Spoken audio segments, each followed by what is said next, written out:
Since ancient times, Sri Lanka had been treated as the main meeting point of the traders bringing their goods from the east and the traders coming from the west through the Persian Bay and Red Sea.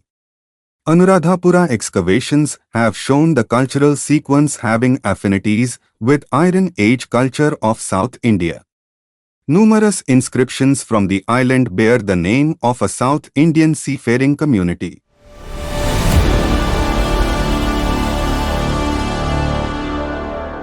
Ancient inscriptions in Sri Lanka bear the terms Ila Baradha and Tissa.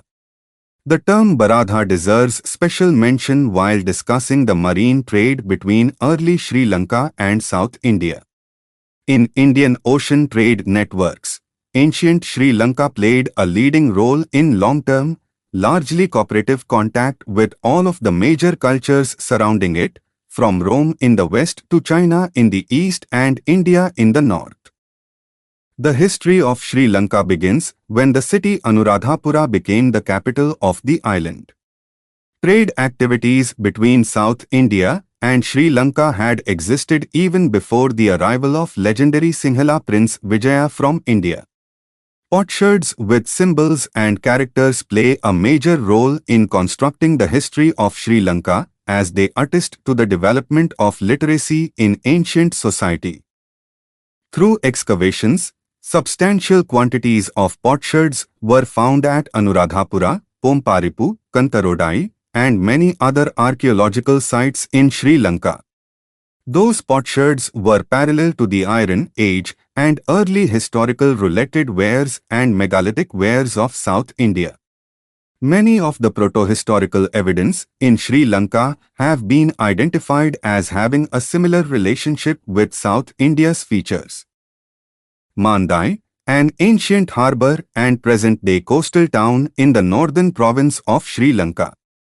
Mandai has been identified with ancient Mahatitta, mentioned in Pali texts. The Mandai region functioned as the principal port of the Anuradhapura kingdom throughout its history. The ceramic finds from Anuradhapura include rouletted ware and other kinds of vessels similar to those found at Arikamedu in the Tamil region.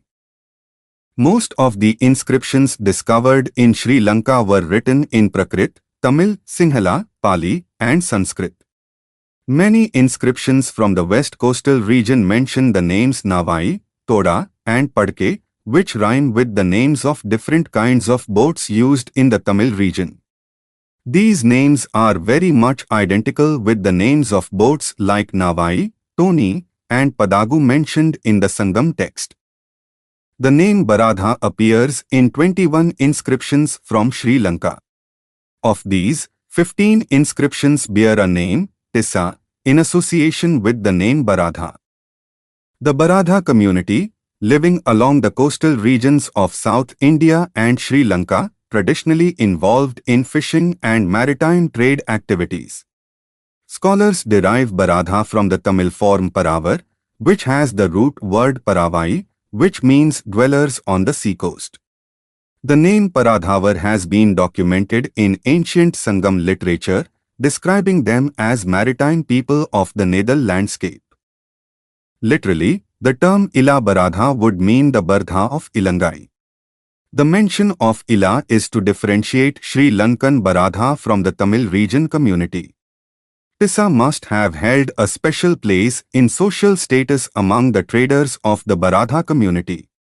In early centuries, these community-owned boats also held high status in society as captains, ambassadors, and traders.